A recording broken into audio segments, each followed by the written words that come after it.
Bonjour. Dans cette vidéo, nous allons expliquer comment factoriser une expression littérale. Tout d'abord, précisons le sens du mot factoriser. Factoriser une expression littérale, c'est transformer une somme en un produit. Pour cela, nous allons utiliser l'égalité de distributivité simple. K fois A plus K fois B est égal à K fois, entre parenthèses, A plus B. On a la même égalité avec un signe moins à la place du plus. À gauche de cette égalité, il s'agit d'une somme, puisque si on devait calculer la valeur de cette expression littérale en remplaçant K, A et B par des nombres, on effectuerait d'abord les deux multiplications et on terminerait par l'addition. Alors qu'à droite, eh bien, cette expression littérale est un produit, puisque si on devait remplacer les lettres par des nombres et calculer la valeur de cette expression, on commencerait bien sûr par la parenthèse, et on terminerait donc par la multiplication. Donc du coup, cette égalité nous permet bien de transformer une somme en un produit. Remarquons également que la lettre K, à gauche, figure dans les deux termes de la somme, et c'est ce même terme-là qui se retrouve devant la parenthèse dans la partie droite de l'égalité. C'est ce qu'on appelle le facteur commun. Alors regardons sur quelques exemples comment utiliser cette égalité-là. Donc factoriser 21 plus 7x. Tel que c'est écrit là, je n'ai aucun facteur commun entre 21 et 7x. En revanche, 21 est dans la table de multiplication de 7, et je peux donc écrire et remplacer 21 par 7 fois 3.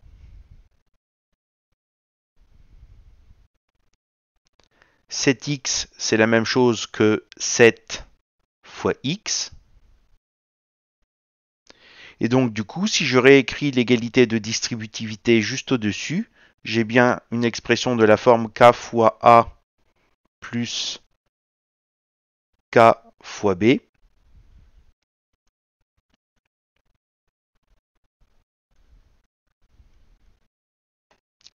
Ce qui joue le rôle de la lettre K, c'est le chiffre 7.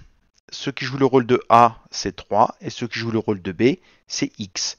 Donc on va remplacer K par 7, A par 3 et B par X.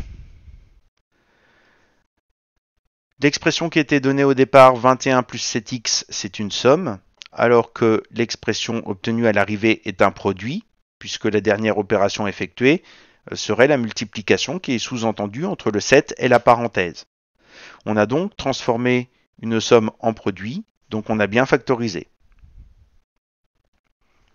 Alors pour factoriser, quand on a ce qu'on appelle un facteur commun, un bon moyen de faire la factorisation est de repérer d'abord quel est ce facteur commun. Donc sur mon exemple, c'était 7.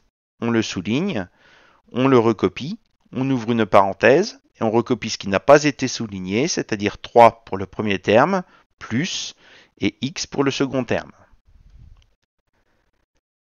Sur le deuxième exemple, 8x moins 8, donc 8x c'est 8 multiplié par x, et je vais remplacer 8 par 8 fois 1. Le facteur commun est donc 8. Je le recopie, j'ouvre une parenthèse, je recopie ce qui n'a pas été souligné, c'est-à-dire x pour le premier terme, moins, et 1 pour le second terme. Et rien ne m'empêche, une fois que j'ai obtenu ce résultat-là, de refaire la distributivité mentalement. Donc 8 fois x, ça fait bien 8x, moins 8 fois 1, qui était bien égal à 8.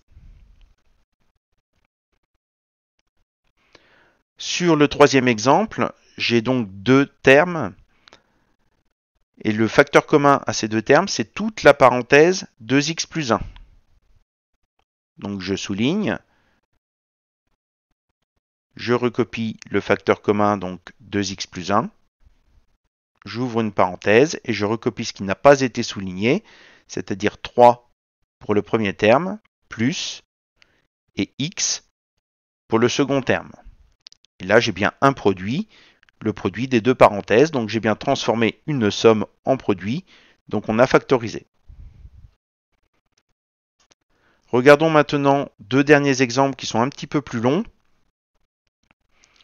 Donc le grand D, j'ai une somme de deux termes, donc 3x moins 1, 2x plus 3 et 3x moins 1, 1 moins x. Ces deux termes ont un facteur commun qui est 3 moins x, 3x moins 1, pardon.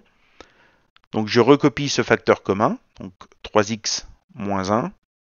J'ouvre une parenthèse et je recopie ce qui n'a pas été souligné, c'est-à-dire la parenthèse 2x plus 3 pour le premier terme, moins, et la parenthèse 1 moins x pour le second terme.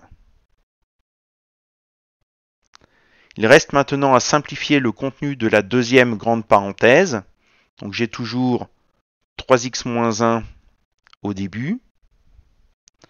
Donc là, on va enlever les petites parenthèses dans les grandes. Donc devant la première petite parenthèse, je n'ai pas de signe moins, donc je peux supprimer les petites parenthèses sans rien changer au niveau des signes. En revanche, la deuxième petite parenthèse est précédée d'un signe moins.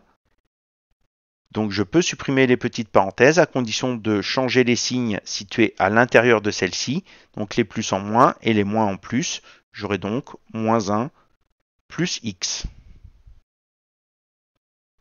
Il nous reste à effectuer la simplification finale. Donc 3x moins 1 toujours pour la première parenthèse. 2x plus x, ça nous donne 3x. Et plus 3 moins 1, qui nous donne plus 2. L'expression de départ était bien une somme, alors que l'expression d'arrivée ici est un produit, le produit de la parenthèse 3x moins 1 par la parenthèse 3x plus 2. Donc là encore, on a bien transformé une somme en un produit. Sur notre dernier exemple, le meilleur moyen de ne pas se tromper, puisqu'on a une parenthèse au carré, c'est de revenir à la définition du carré. C'est donc la parenthèse multipliée par elle-même.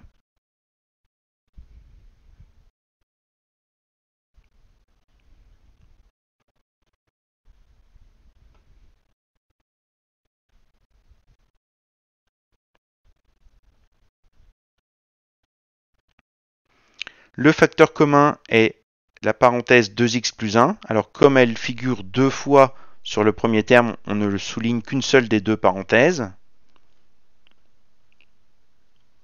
Et on applique la méthode décrite et appliquée juste avant. Donc 2x plus 1 qui est le facteur commun. On ouvre une grande parenthèse, on recopie ce qui n'a pas été souligné, donc on va encore avoir 2x plus 1 entre parenthèses, plus, et 3x moins 2 pour le deuxième morceau. Ensuite, nous allons supprimer les petites parenthèses dans les grandes. Il n'y aura aucun changement de signe, puisque devant chaque petite parenthèse, il n'y a aucun signe moins. Donc on aura 2x plus 1, plus 3x, moins 2. Il nous reste à simplifier le contenu de la seconde parenthèse.